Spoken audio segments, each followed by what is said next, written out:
Welcome back सुप्रभात news Chhattisgarh. चलिए देखते हैं छत्तीसगढ़ की 25 फटाफट बड़ी खबरों को। इससे पहले न्यूज को आप कहां से देख रहे हैं, कमेंट बॉक्स में हमें जरूर बताएं। साथ ही वीडियो को लाइक करें। होमगार्ड के 1715 पदों पर होगी भर्ती। इस दिन है आवेदन करने की अंतिम तिथि। होमगार्ड विभाग में महिला व पुरुष नगर सैनिकों के रिक्त पद की पूर्ति के लिए लिखित परीक्षा जून 22 को होगी। होमगार्ड विभाग ने 1715 महिला नगर सैनिकों और 500 नगर सैनिकों के रिक्त पदों पर भर्ती के लिए लिखित परीक्षा छत्तीसगढ़ व्यावसायिक परीक्षा मंडल ने राज्य के रायपुर, बिलासपुर, जगदलपुर, अंबिकापुर जिले में आयोजित की है।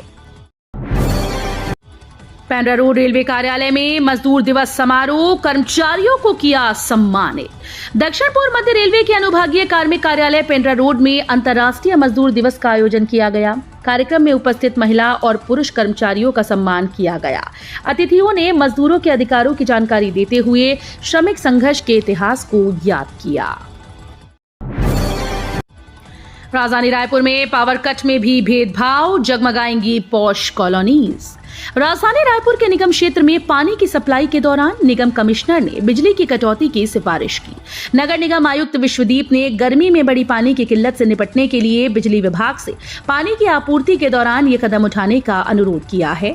निगम कमिश्नर विश्वदीप ने राजधानी क्षेत्र में पानी की बढ़ती किल्लतों को दूर करने के लिए सुबह शाम आधे घंटे बिजली कटौती का अनुरोध किया। मैदारी वंदन योजना की 15वीं किश्त जारी, महिलाओं के खाते में भेजे गए 648 करोड़ रुपए।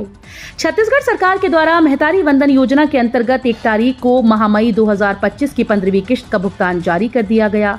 महिला एवं बाल विकास विभाग के द्वारा प्रदेश की 69.32 लाख से अधिक महिलाओं को कुल 648.38 करोड़ रुपए की सहायता राशि उनके बैंक खातों में अंतरित की गई।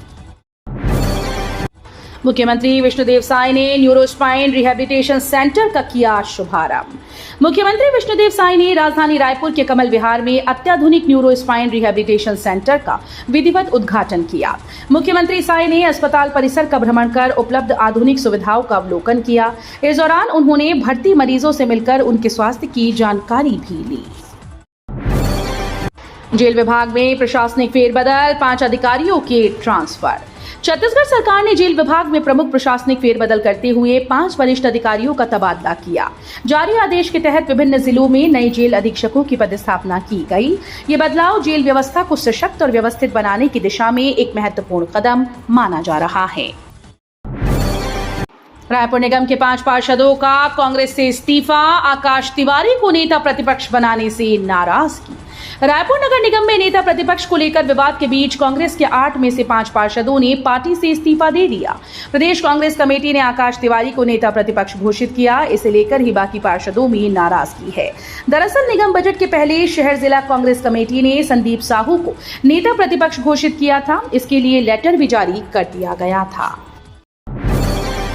आंधी और ओलावृष्टि से तेंदुपत्ता संग्रहण पर मंडराया संकट, आदिवासियों की आजीविका पर असर। बस्तर में हरा सोना माने जाने वाले तेंदुपत्ता पर ओले के साथ तेज अंधड़ की मार के चलते कारोबार पर असर पड़ने की संभावना बनी हुई है। बस्तर संभाग के हजारों परिवार की जीविका और आर्थिक स्रोत का एक प्रमुख साधन तेंदुपत्ता है। कुछ दिनों से मौसम का मिजाज बदल गया है। तेज हवाएं चलने के साथ बारिश और ओले गिरने के कारण कोमल तेंदुपत्ता को जबरदस्त नुकसान पहुंचा है। फिर परेशान होंगे रेल यात्री, पुरी जाने और आने वाली 10 एक्सप्रेस ट्रेन का रूट बदला। ईस्ट कोस्ट रेलवे के संबलपुर स्टेशन में यार्ड रिमॉडलिंग का कार्य शुरू होने वाला है। इस कारण पुरी जाने और आने वाली 10 एक्सप्रेस ट्रेन का मार्ग रेलवे ने बदल दिया है। परिवर्तित मार्ग सरला जंक्शन संबलपुर सिटी के स्थान पर इस रूट की कई ट्रेन सरला जंक्शन संबलपुर सिटी होकर चलेंगी, जहां से ट्रेन का मार्ग परिवर्तित होगा। दुर्ग में अवैध रेत उत्खनन, 2 हाईवा जब्त। दुर्ग जिले के वार्ड क्रमांक 15 में अवैध रेत उत्खनन जोरों पर है। चेन माउंटेन मशीन को रेत निकाली जा रही है। इस बीच ट्रैफिक पुलिस ने कार्रवाई करते हुए 2 हाईवा को जब्त किया। अधिकारियों का कहना है कि आगे भी इसकी जांच कर कार्रवाई की जाएगी। बताया जा रहा है कि शाम होने के बाद रात में रेत का उत्खनन किया जाता है। छत्तीसगढ़ में मौसम ने ली करवट, अगले 5 दिनों गरज चमक के साथ बारिश के आसार। छत्तीसगढ़ में इन दिनों मौसम का मिजाज बदला हुआ है। तेज धूप और भीषण गर्मी के बीच बारिश की संभावना है। अगले 5 दिनों तक प्रदेश में मेघ गर्जन, तेज हवा और बारिश के आसार हैं। इस दौरान तापमान में कोई विशेष परिवर्तन की संभावना नहीं। दिन का पारा 37 डिग्री के करीब पहुंचा है, जो कि बीते दिनों की तुलना में गिरावट हुई है। प्राचार्यों के प्रमोशन पर हाईकोर्ट की रोक, हाईकोर्ट के स्टे के बाद भी जारी किया पदोन्नति आदेश।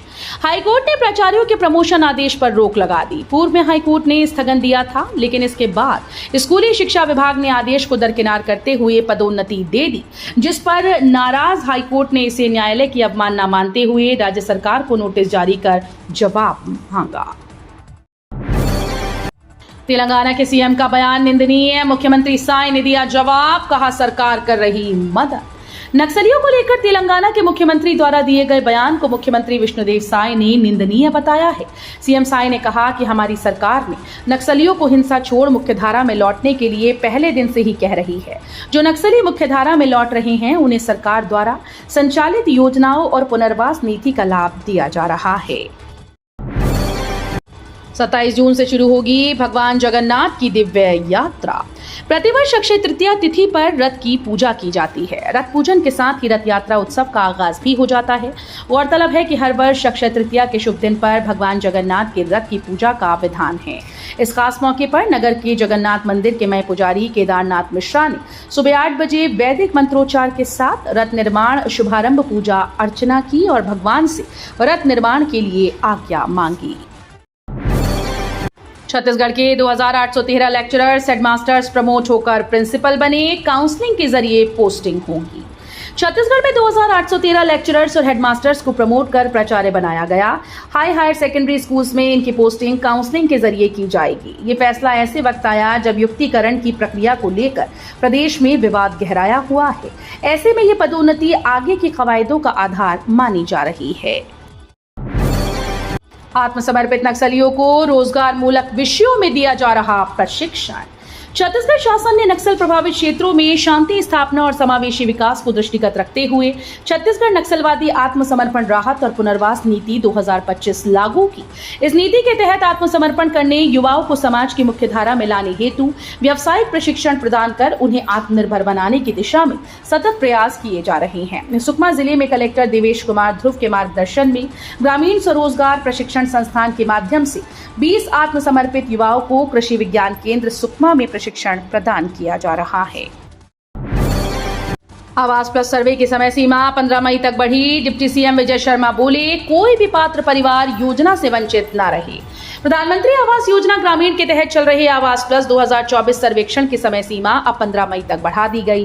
पूर्व में ये सर्वेक्षण 30 अप्रैल तक संचालित किया जाना था, लेकिन यह सुनिश्चित करने के लिए कोई भी पात्र हितग्राही योजना के लाभ से वंचित न रहे, भारत सरकार ग्रामीण विकास विभाग द्वारा इसे 15 दिनों के लिए और विस्तारित किया गया है। इस संबंध में ग्रामीण विकास मंत्रालय ने सभी राज्य सरकारों एवं केंद्र शासित प्रदेशों को निर्देशित किया है कि वे इस बढ़ी हुई समय सीमा के भीतर अपने अपने क्षेत्रों में सभी पात्र ग्रामीण परिवारों की पहचान सुनिश्चित करें। अवैध रेत उत्खनन और परिवहन पर बड़ी कार्रवाई। 11 सरपंचों को कलेक्टर ने थमाया नोटिस। अनुविभागीय अधिकारी राजस्व और सक्षम अधिकारी महासमुंद हरिशंकर पैंकरा ने महासमुंद अनुविभाग अंतर्गत शामिल 11 ग्राम पंचायतों के सरपंच और समस्त पंचों को नोटिस जारी कर कहा कि ग्राम पंचायत के समय सीमा क्षेत्र के नदी नाले में अवैध रेत उत्खनन और परिवहन किया जा रहा है, जिस पर तत्काल रोक लगाई। उन्होंने ग्राम पंचायत बरबसपुर, कनेकेरा, गढ़सिवनी, अछोला, लहंगर, पीड़ी, अमलोर, चुहरी, सिरपुर, चिंगरौद और पासित के सरपंच को नोटिस जारी कर कहा कि ये संज्ञान में आ रहा है कि आपके ग्राम पंचायत के अंतर्गत नदी नाले में अवैध रूप से रेत उत्खनन व परिवहन किया जा रहा है।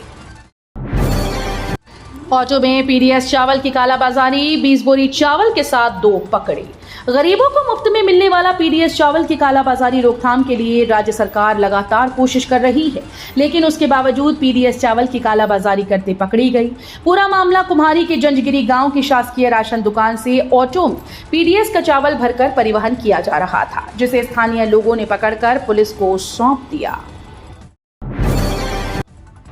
कोरागुट्टा हिल पर फिर लहराया तिरंगा। जवानों ने ध्वस्त किया नक्सलियों का किला। छत्तीसगढ़ सरकार के सूत्रों ने बताया कि बीजापुर में तेलंगाना सीमा से लगे कोरागुट्टा पहाड़ियों के एक हिस्से को माओवादियों से मुक्त करा लिया गया है।